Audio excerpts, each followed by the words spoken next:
ऐसा कोई सगा नहीं जिसको डोनाल्ड ट्रंप ने ठगा नहीं। हाँ, मतलब पहले एलॉन मस्क जिन्होंने इलेक्शन जिताया और फिर वो भारतीय जिन्होंने हवन पूजन चिंतन मंथन और डोनाल्ड ट्रंप किया था। लेकिन कमाल की कहानी है, सियासत में कब क्या कहां कैसे हो जाए कुछ पता नहीं चलता। तभी तो एक वक्त था जब अमेरिका में हाउडी मोदी हो रहा था, अमेरिकन्स मोदी मोदी मोदी कर रहे थे और भारत में नमस्ते ट्रंप चल रहा था। भारत और अमेरिका दोनों की दोस्ती की मिसाल दी जा रही थी। यह माना जा रहा था कि हम बेस्ट फ्रेंड्स बन रहे हैं। डोनाल्ड ट्रंप मोदी साहब को टफ नेगोशिएटर कह रहे थे, दोनों मुस्कुराते थे। वो भी तस्वीर हमने देखी जहां पर मोदी साहब बैठ रहे हैं तो डोनाल्ड ट्रंप कुर्सी पीछे खींच रहे हैं और पीछे मुस्कुरा रहे हैं जब तक मोदी साहब लिख रहे हैं। लेकिन फिर वक्त बदला, जज्बात बदले, हालात बदले और ये पता लगा कि सियासत में कभी कोई किसी का सच्चा दोस्त नहीं होता, सिर्फ नफा नुकसान होता। डोनाल्ड ट्रंप जो शायद नोबेल प्राइज पाना चाहते थे, लेकिन जब भारत ने उन्हें क्रेडिट नहीं दिया तो ट्रंप ने नमस्ते भारत की जगह भारत को 25% का टैक्स दे दिया। यह आरोप लगा कर दिया कि आप रूस के साथ रिश्ते रखते हैं, ईरान के साथ रिश्ते रखते हैं। भारत की अर्थव्यवस्था को लेकर अपमानजनक टिप्पणी कर दी। यह कहा कि भारत और रूस की इकॉनमी मरी हुई, आपस में देखें, मुझे कोई फर्क नहीं पड़ता, मैं पाकिस्तान में तेल खोजूंगा और हो सकता है कि एक दिन पाकिस्तान का तेल भारत को खरीदना पड़े। पाकिस्तानी मुस्कुरा रहे हैं, लेकिन दुनिया जान रही है कि यह ट्रंप भारत पर दबाव बना रहे हैं। लेकिन सवाल यह है कि क्या यह सब कुछ अचानक हुआ? क्या यह महज इत्तेफाक है कि जिस दिन इंडिया की पार्लियामेंट में ऑपरेशन सिंदूर में डोनाल्ड ट्रंप को क्रेडिट नहीं दिया गया, उसी दिन भारत पर टैरिफ और पेनल्टी का फरमान लग गया? क्या डोनाल्ड ट्रंप ये दिखाना चाहते हैं कि भारत की तरक्की उनकी मर्जी और मौजूदगी से जुड़ी है? क्या भारत का क्रेडिट ना देना डोनाल्ड ट्रंप की ईर्ष्या की वजह बन गया? क्या यह सारी दोस्ती केवल चुनाव तक की थी? डोनाल्ड ट्रंप ने जो टैक्स लगाया है उसका असर इंडियंस पर कैसे पड़ेगा? क्या भारत को नुकसान होगा? भारत का पैसा कमजोर होगा? भारत में नौकरियों की समस्या आएगी? क्या होगा? क्या भारत अमेरिका के दबाव से निकलकर नई पॉलिसी, नई सहयोगी, नई रणनीति बनाएगा? क्या करेगा? आज इस वीडियो में पूरा आपको समझाएंगे। लेकिन सबसे पहले आपको बताएंगे कि 25% टैरिफ जो डोनाल्ड ट्रंप ने भारत पर लगाया है उसका आपकी जेब पर कितना असर पड़ेगा। तो टैरिफ क्या होता है, सबसे पहले आप ये जान लीजिए। टैरिफ दरअसल एक तरह का सीमा शुल्क या टैक्स है जो कोई देश विदेशी सामान पर लगाता है। उदाहरण के तौर पर भारत का मान लीजिए कोई डायमंड है, वो अमेरिका में 10 लाख रुपए में बिक रहा है। अब जब डोनाल्ड ट्रंप ने 25% टैरिफ लगा दिया है तो उसकी कीमत जो है वो 12.5 लाख हो जाएगी। इसका नतीजा ये होगा कि अमेरिका में जो ग्राहक हैं वो कम डायमंड खरीदेंगे भारत का निर्यात घटेगा और इसका सीधा असर हमारी अर्थव्यवस्था पर पड़ेगा। लाजमी बात है, अब 2.5 लाख रुपए बढ़े हैं तो हो सकता है वो डायमंड किसी और देश का खरीद ले। लेकिन सवाल यह है कि जो 25% टैरिफ लगाया गया है इसकी मार किन किन सेक्टर में पड़ने वाली है भारत के, तो आपको बताते हैं। सबसे ज्यादा असर जो पड़ेगा वो टेक्सटाइल सेक्टर में पड़ेगा। हर साल भारत 15 अरब डॉलर का निर्यात करता है। ट्रैफिक के चलते मांग जो है वो 20 से 30% गिर सकती है और उसका सीधा असर ये होगा कि लोगों की नौकरियां खतरे पर जाएंगी। दूसरा, भारत के फार्मा सेक्टर पर असर पड़ेगा। भारत अमेरिका को 12 अरब डॉलर की जेनरिक दवाइयां भेजता है। अब अगर अमेरिका इन्हें महंगे दाम पर खरीदेगा तो लाजमी है कि ऑर्डर घटेगा, कंपनियों को घाटा होगा। तीसरा, रत्न आभूषण सेक्टर जो 9 अरब डॉलर का है, इससे भी झटका लेगा। महंगे दाम से विदेशी ग्राहक जो है दूर भागेंगे और भारत की चमक अमेरिका में कम से कम फीकी पड़ जाएगी। ऑटो पार्ट्स और रसायन सेक्टर में असर पड़ेगा। अमेरिका से मिलने वाले ऑर्डर कम हो जाएंगे जिससे उत्पादन और रोजगार दोनों घटेंगे। इसके अलावा कृषि क्षेत्र, वहां भी समस्या आएगी। भारत अमेरिका को हर साल चावल, झींगा, शहद जैसे तमाम उत्पाद भेजता है जिनकी मांग घटने से किसानों की आमदनी पर भी चोट पड़ेगा। अब अगर बात आम आदमी की जाए हिंदुस्तान के अंदर, तो आपकी जेब पर भी साहब असर पड़ेगा ट्रंप साहब के फैसले से। टैरिफ के चलते जब भारत का एक्सपोर्ट गिरेगा तो लाजमी है कि रुपए की कीमत डॉलर के मुकाबले घट जाएगी। जब रुपया कमजोर होगा तो पेट्रोल और डीजल जैसे आयातित सामान जो है वो महंगे होंगे। हो सकता है कि पेट्रोल 5 से 10 रुपए लीटर महंगा हो जाए और इसका सीधा असर जो है वो आपके मोबाइल, गाड़ियां, किराने या सब्जियों पर भी पड़ेगा, क्योंकि ट्रांसपोर्टेशन पर सीधा सीधा असर पेट्रोल डीजल का होता है। दूसरा बड़ा असर जो है वो नौकरियों पर जाएगा। जैसा कि हमने पहले बताया, टेक्सटाइल, फार्मा, ऑटो सेक्टर में काम करने वाले लाखों लोगों की नौकरियों पर असर आएगा। अर्थव्यवस्था पर भी असर पड़ेगा। एक अनुमान जो निकल कर आ रहा है वो ये है कि 61,000 से 72,000 करोड़ का नुकसान होगा। तो जीडीपी में भी 0.some% 5-6-7% लगभग 30 अरब डॉलर की गिरावट जो है दर्ज की जा सकती है। अब 25% टैरिफ जो है वो सिर्फ एक टैक्स नहीं है, ये भारत की कमाई, रोजगार, किसानों और आपकी जेब पर चोट करने वाला वार है। अगर ऐसे फैसले बढ़े तो महंगाई बढ़ेगी, बेरोजगारी बढ़ेगी, देश की रफ्तार थोड़ी धीमी पड़ेगी। हालांकि कई लोगों का मानना है कि डोनाल्ड ट्रंप ने ये भारत को परेशान करने के लिए किया है। अभी अमेरिकन आने वाले हैं, टेबल पर बातचीत हो उससे पहले ट्रंप जो है वो चाहते हैं कि भारत पर दबाव पड़े, भारत झुकने जाए। हालांकि इन सब के बीच में एक बात जो ये स्पष्ट होती है वो ये कि अमेरिका भरोसे लायक नहीं है। ऐसा कोई सगा नहीं जिसको ठगा नहीं। आप याद कीजिए, जिसने उसामा बिन लादेन को बनाया यही अमेरिका था, सद्दाम हुसैन को बनाया यही अमेरिका था। कभी किसी को आबाद करता है और जिसको आबाद करता है बाद में उसको बर्बाद करता है। 1965 और 1971 के युद्ध हम भूले नहीं। पाकिस्तान भारत पर हमला कर रहा था, अमेरिका साथ में खड़ा था। 1971 में तो अमेरिका ने हद पार कर दी थी, अपने 7वें बेड़े को बंगाल की खाड़ी तक भेजा था ताकि भारत डर जाए। लेकिन भारत तब डरा नहीं था और बांग्लादेश को आजाद करवाया था और ये बताया था कि हम दबने झुकने डरने वाले नहीं हैं। इनफैक्ट 1998 में जब भारत ने परमाणु परीक्षण किया था तब अमेरिका ने एक बार फिर दोस्ती की जगह पाबंदियां थोप दी थी। तब भी भारत ने हार नहीं मानी थी। रशिया ने तब भारत का साथ दिया था और भारत ने दुनिया को जवाब दिया था। अब 2025 में जब हम ये मान रहे थे कि अमेरिका इंडिया के रिश्ते बेहतर हैं, तब ट्रंप फिर वही पुराना खेल खेल रहे हैं। रूस से तेल और हथियार खरीदने पर भारत को पेनल्टी की धमकी दे रहे हैं। हालांकि सच ये है कि रूस ने हमेशा भारत का साथ दिया और भारत अपने सबसे भरोसेमंद दोस्त को किसी डर के मारे छोड़ेगा ऐसा लगता नहीं है। वैसे भी ट्रंप जो है वो दोगले इंसान है। ट्रंप का दोगलापन दुनिया देख रही है।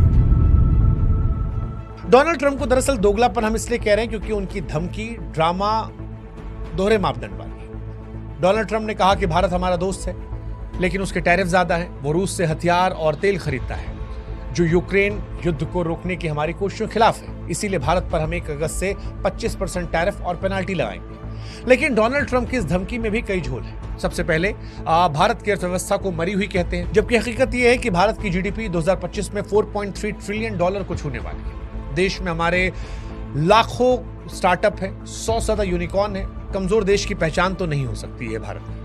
रही बात रूस से संबंध की, तो डोनाल्ड ट्रंप जो भारत को नैतिकता का पाठ पढ़ा रहे हैं, उनका दोगलापन आप समझिए कि रूस से अमेरिका भी ट्रेड कर रहा है, अरबों डॉलर का ट्रेड कर रहा है और इसमें तेल और यूरेनियम शामिल है। तो अमेरिका अपने लिए तो व्यापार में मुनाफा देख रहा है, लेकिन वही मुनाफा जब भारत का हो रहा है तो उसे वो गुनाह नजर आ रहा है। और इसीलिए हम कह रहे हैं कि ट्रंप चाचा जो हैं वो 1 नंबर के दोगले इंसान हैं। खैर, भारत क्या कर सकता है, सवाल ये आना चाहिए। उनकी जो कहानी है वो तो कर चुके हैं, भारत क्या कर सकता है?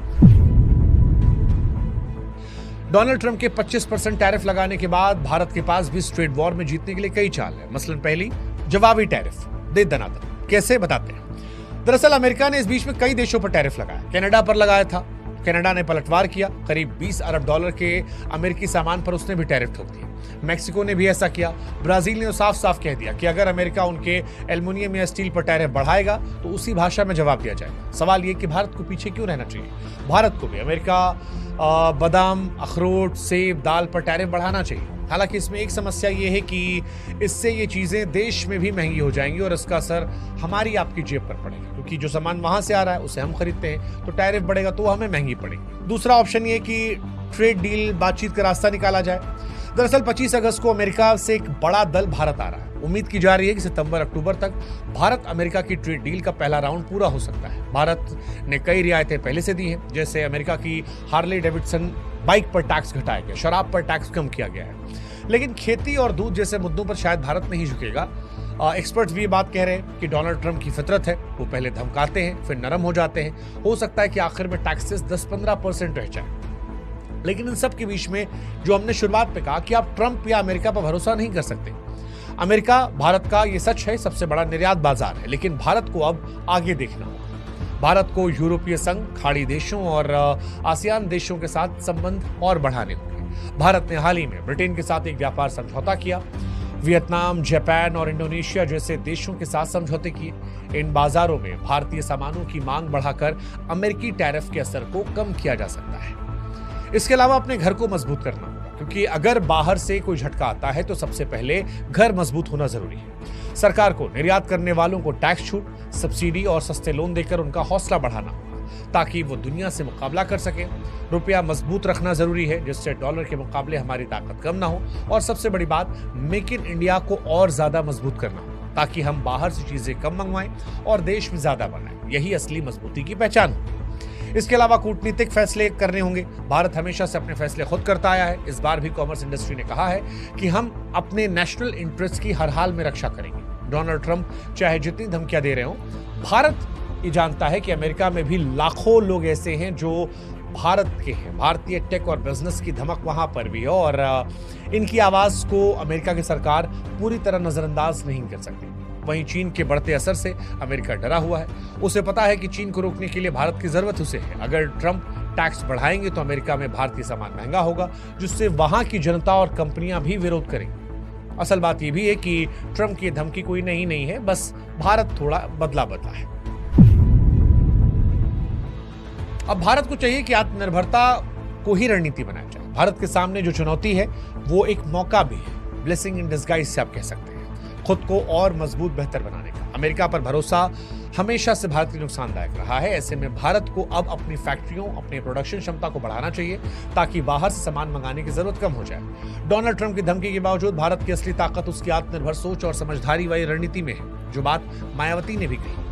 Make in India, PLI scheme और लाखों स्टार्टअप भारत को हर दिन मजबूत बना रहे हैं। आज भारत सिर्फ खरीदार नहीं, दुनिया की टेक्नोलॉजी, दवाएं और टैलेंट देने वाला देश है। क्वाड से लेकर ब्रिक्स और G20 जैसे बड़े मंचों पर भारत की साख बढ़ी है और अमेरिका भी जानता है कि भारत का IT सेक्टर उसकी अर्थव्यवस्था के लिए कितना जरूरी है। यही तो भारत का असली ट्रम्प कार्ड है। ट्रंप की पहले भी आदत रही है धमकी दो। भारत ने अमेरिका की धमकियां 1998 में झेली थी और अब भारत 1998 के मुकाबले काफी मजबूत है। इस बार भारत झुकेगा नहीं, बल्कि चालाकी से ट्रंप की हर चाल का जवाब देगा। कुल मिलाकर कहें तो डोनाल्ड ट्रंप का 25% टैक्स और पेनल्टी वाला ऐलान भारत के लिए झटका जरूर है, लेकिन भारत के लिए हार का नहीं बल्कि खुद को साबित करने का मौका है। ट्रंप की रणनीति साफ है, धमकाओ, दबाव बनाओ, फिर सौदे की टेबल पर शर्तें बनाओ। लेकिन ट्रंप को इस बार भारत को दिखाना चाहिए कि वो 1998 या 1971 वाला भारत नहीं है।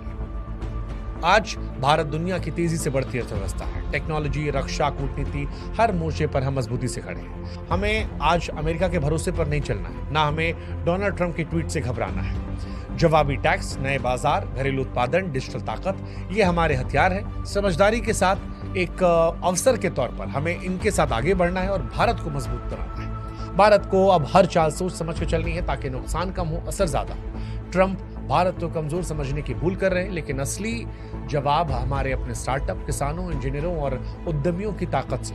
और हाँ, हमें यह भी समझना है कि ये लड़ाई सिर्फ सरकार की नहीं है, हम भारतीयों की भी है। अगर हम सब साथ खड़े होंगे तो दुनिया की कोई धमकी हमारे आत्मविश्वास को नहीं तोड़ सकती। ये लड़ाई सिर्फ सरकार की नहीं, हम सबकी है। वक्त है विदेशी चीजों की अंधी दौड़ छोड़कर भारतीय ब्रांड्स को अपनाने का, मेक इन इंडिया को सच में ताकत देने का।